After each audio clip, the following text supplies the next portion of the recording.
You landed on this video either because you are frustrated that you couldn't use the techniques you saw online to astral project, or you are curious to know what the heck this is about.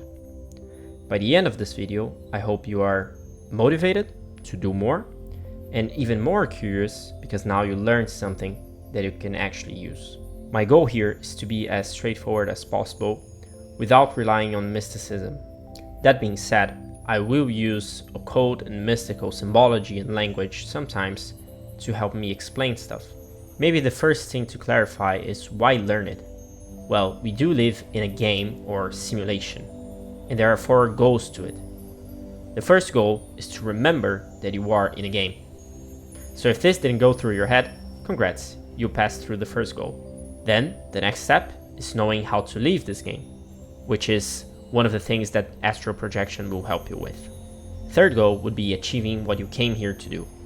In alchemy, Kabbalah, and other forms of esotericism, this would be called your magnum opus, or the great work you came here to do. And last but not least, helping the most people you can. The thing is, every time you go to sleep, you are basically dying and preparing for death. How conscious you are while you are sleeping will be the same as when you die. So by training astral projection, you're training this ability so that when it comes to dying, you have more control of what to do. So before we go into practice, let's define the meaning of some terms. So what we call the body would be our hardware. It uses mainly magnetic force. It would be akin as to a hard drive or a vehicle. The mind would be the software, and it uses mainly electric force. The spirit would be God inside you, or your higher self. It's basically the observer of what you're doing. And finally, the soul is the user of this hardware and software that is sending the symbols to the mind, which then drives the body. So the soul is basically your capacity to imaginate stuff, so your imagination, or yourself putting images in action. If we understand these terms that way, we understand that dying is just turning off the game, kinda. And the thing is, you can be, let's say, tricked into coming back, or you can come without a new game plus, so having to learn everything again from the start. When we are talking about OBEs, astral projection, astral traveling, etc., there are going to be a lot of names which basically mean the same. The caveat here is which body you're conscious of when you're doing this stuff. Let's say you're just conscious of your mental body. You are probably not going to perceive a form.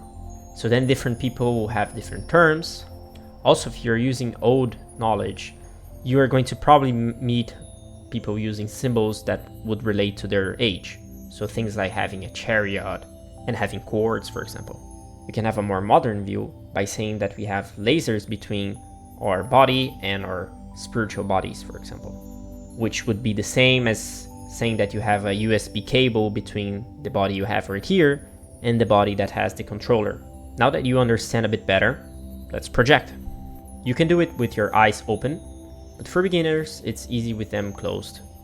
Relax and choose a place you know well, like your home. Add as much details and senses as you can. So see your house, hear something within it, smell it, taste it if you can, feel the heat or the cold, etc. At first it may seem hard to keep it up, but eventually you need to try to make it a movie. Add yourself to the scene, try to move the camera around you, see all the details. Now come back, open your eyes, and congrats, you just projected.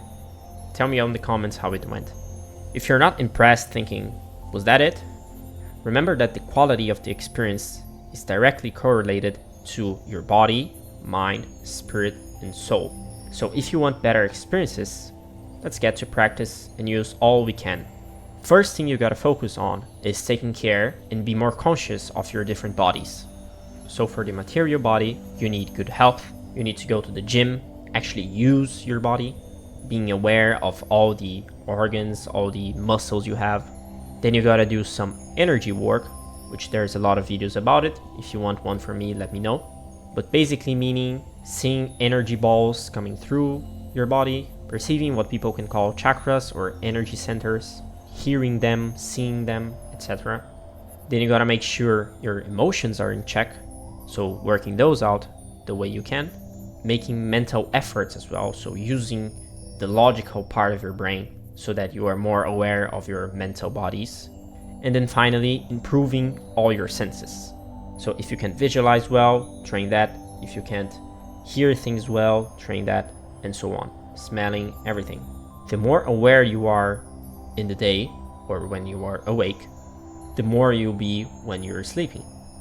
When you become aware that you're sleeping, you basically take control of a big part of your subconscious, which then makes the experience much better because you're not conscious of your material body, so that whatever you're imagining becomes even more real than reality. Because remember, this is all just a game. Second thing to practice is to use your dreams. So you gotta be someone that remembers their dreams in detail. And for that, you need to start journaling them. At first, you're probably just going to remember some keywords, but that's enough. Journal those. At some point, you might know some frames. So you see, for example, oh, I was doing that in that way. And then you might have an image of that or remember a sound or something from it. Eventually, you're going to be able to remember a whole movie. I was able to see progress within around 9 months of journaling, where again, at the beginning, I was just remembering keywords, to now I remember dreams every day, basically. And a lot of the times I remember whole movies. I can write paragraphs about it. If you prefer, or if you can as well, try drawing your dreams, try talking about them. Because the thing is, everyone dreams. It's just that most people don't remember them. So if you are intentional about it, if you make it your priority when you're waking up, things will start to come. And this will not only help you with projection, but also give you insight into your subconscious, into the symbols you have installed. And some fun things start happening when you notice all the patterns, especially when you dream about something that ends up happening the same day or in the same week. Now, you should do this consistently for months so that in a few of them, you'll see some progress. But this is something that you have to train for the rest of your life. Again, you're preparing for when you die, you actually take control of what you're doing. Note that you shouldn't be attached to one technique or explanation, not even mine. Treat this as science, experiment, study, and you get the best results. I'll have in the description a playlist curated with all the people that I follow or that I learned a couple things, so that you can learn those too. Some of them will not be in English, but nowadays, come on, you can just use AI and a lot of stuff to translate it. Don't make it an excuse. Let me know if you like this, and please comment out any questions or topics that you would like me to explain better. See ya and have safe travels!